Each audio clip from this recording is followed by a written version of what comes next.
Smoky Mountain. Ang Smoky Mountain ay isang bundok ng mga basura. Ito ang itsura noon ng Smoky Mountain. At habang sa katagalan ng panahon, ito ay unti-unting tinubuan ng mga damo at mga kakahuyan. At nagkaroon na rin ng mga kabahayan sa paligid at sa itaas ng bundok na ito. Bundok ng mga basura. Ayan ang mga kabahayan sa paanan ng bundok ng Smoky Mountain.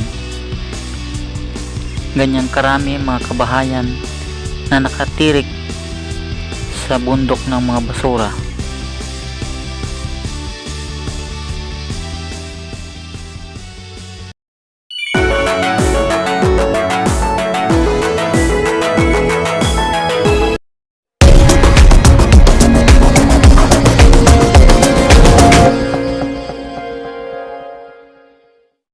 At nitong November 12, 2022, alas 3 ng madaling araw, isang malaking sunog ang gumulat at gumising sa mga residente na mga nakatira dito sa Smoky Mountain.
Pagkatapos ng pangyayaring ito, ay agad itong nabalita sa mga pahayagan at sa mga news sa TV.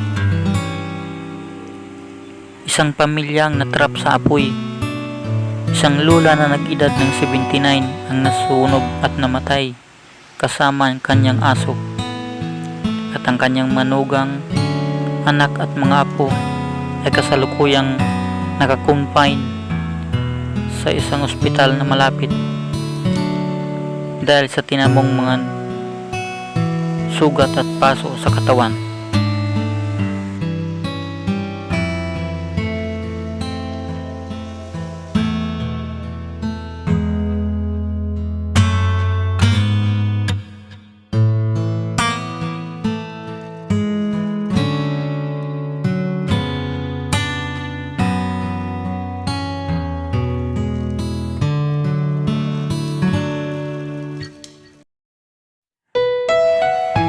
At ito naman ang natitirang bahagi ng mga kabahayan na hindi inabot ng apoy. Ito ay muntik lang abutin, ngunit sa tulong ng mga bumbero ay hindi na inabot ang mga kabayang ito. Ang magkatabing bahay na yan sa itaas ay hanggang dyan ang apoy, ngunit naagapan lamang ng mga bumbero kaya hindi na inabot ito ng apoy. Hindi na ito nasunog pa. Dahil kung nasunog pa yung nasa itaas na yun, pati itong nasa ibaba, nagamay din.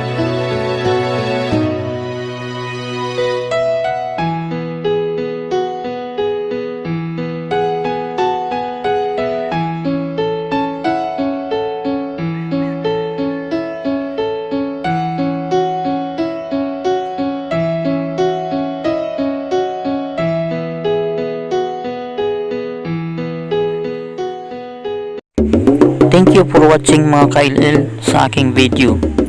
At kung bago ka pa lang sa channel ko, huwag mong kalimutang i-like, subscribe, at pwede ka rin mag-comment sa ilalim ng aking video. Please click the bell notification all para updated ka sa lahat ng mga videos na i-upload ko sa mga susunod. Thank you!